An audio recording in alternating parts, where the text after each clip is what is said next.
Dr. Bennet Omalu was born in 1968 in Biafra, a region of Nigeria that deals with war and economic hardships. But Omalu wasn't one to let his circumstances dictate his future. He had a passion and strong desire to work his way out of poverty. At the young age of 16, he enrolled himself into medical school, but he dropped out shortly after due to depression. He eventually overcame his mental health struggles, and Bennet Omalu returned to school and earned his degree in medicine and surgery in 1990. After that, he continued his education in the United States, where he studied as a forensic pathologist. His teacher was named Cyril Wecht.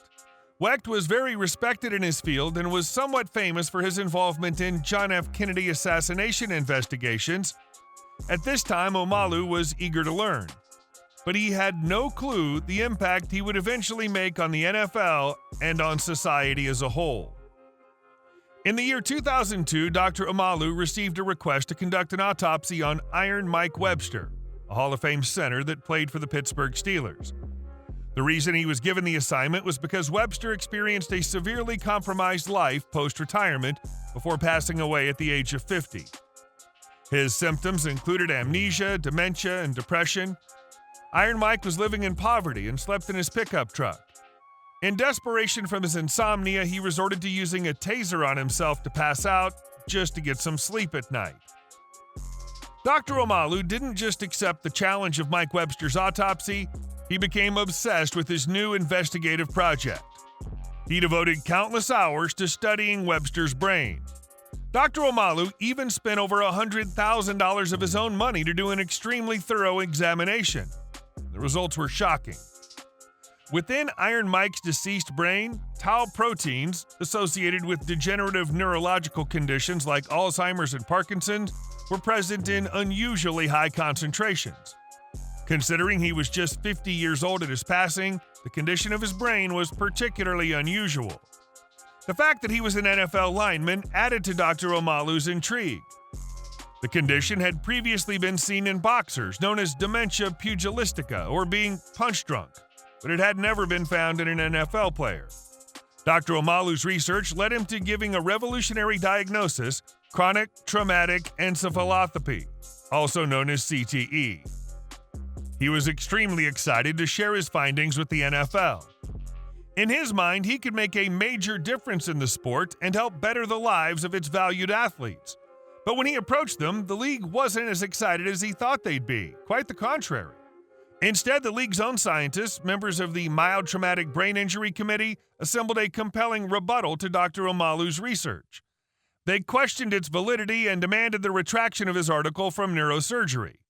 They did this because they knew that his research could prove to be a huge legal liability to the league, and they wanted to protect their business instead of the safety of the athletes they were employing. But the NFL did not know that Dr. Omalu had also acquired another high-profile NFL player's brain, that of Terry Long, who had tragically committed suicide at the age of 45. And Terry Long's brain showed the same patterns of tau proteins as Iron Mike Webster's had in his previous study. Omalu also found evidence of CTE in the brains of retired NFL players Justin Sturzelchik, Andre Waters, and Tom McHale.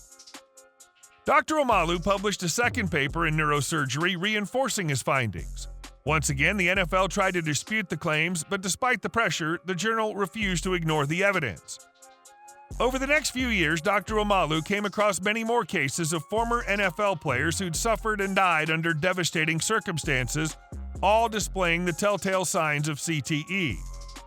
But no matter how much research he brought forth, the NFL continued to fight back. They weren't willing to budge on the subject due to the repercussions they knew they would face if they admitted the truth. They continued to dismiss Omalu's research and denied his involvement in discussions on brain injuries in NFL players. For Dr. Omalu, a man who had struggled with mental health issues in the past, it was an extremely frustrating endeavor, and at times he felt like just giving up entirely. In 2012, GQ interviewed him regarding his theories, and he was overwhelmed with anxiety. He'd put in so much time, work, and passion into this project, but he had to be extremely careful about what he said. He knew the NFL was watching him very closely and was ready to sue him on defamation charges. He said, "I started this not knowing I was walking into a minefield. That's my only regret." But as time passed, Dr. Omalu's research was continuously debated among experts who recognized the compelling evidence that he brought forward. The increased exposure through the GQ profile, as well as validation from other subject matter experts, led to Sony buying the rights to make a movie which they called Concussion. One of Hollywood's most beloved actors, Will Smith, was contracted to play Dr. Omalu, and the movie was expected to cast a dark cloud over top the NFL.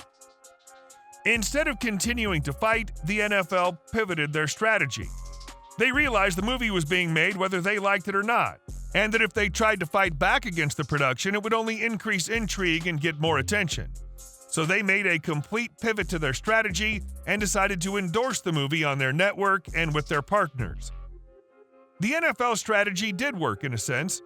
Though the movie received good reviews, it was released at the same time as Star Wars and didn't get the box office sales that Sony was hoping for. But at least it did change the narrative around brain trauma and player safety surrounding football. In 2016, the NFL was finally compelled to acknowledge the existence of CTE. That same year, Dr. Omalu received the American Medical Association's Distinguished Service Award, which is one of the highest honors in the medical field.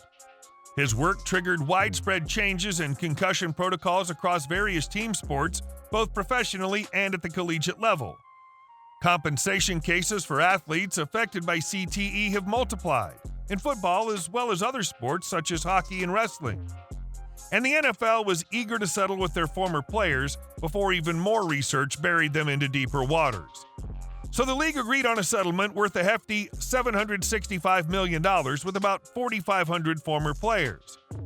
Even though the settlement cost was equal to the price of building a whole new stadium, the New York Times described the settlement as a victory for the NFL, as it potentially saved the league from facing even more significant liability.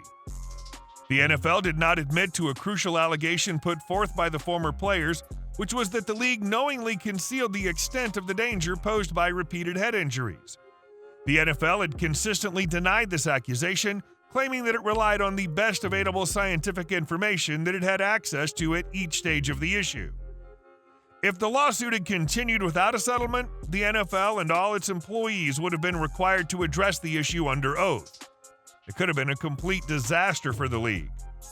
Under the terms of the settlement, the funds were to pay for medical examinations for retired players, medical research, and financial compensation for the players who were affected by head injuries during their playing careers. The lawsuit included more than 10 Hall of Fame players who suffered from the long-term consequences of repeated concussions and head traumas. It also encompassed family members of players who had died from causes potentially linked to brain injuries, including Junior Seau, a star linebacker who took his own life in 2012. It was revealed that Seau had been suffering from CTE, which has also been found in other deceased football players, making their families eligible for money. And most importantly, the NFL is under a watchful eye to ensure that it takes concussion protocol far more seriously. During games, players now get medical attention immediately if an impactful contact is made to the head. And it's not up to coaches or players whether they're allowed to return to the game. Those calls are up to doctors who are held accountable for their rulings.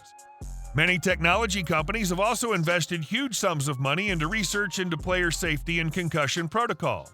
Players now wear patches on their helmets that connect to devices that give both real-time data and data that's used for clinical studies done by various research organizations. Equipment advancements have been made as well.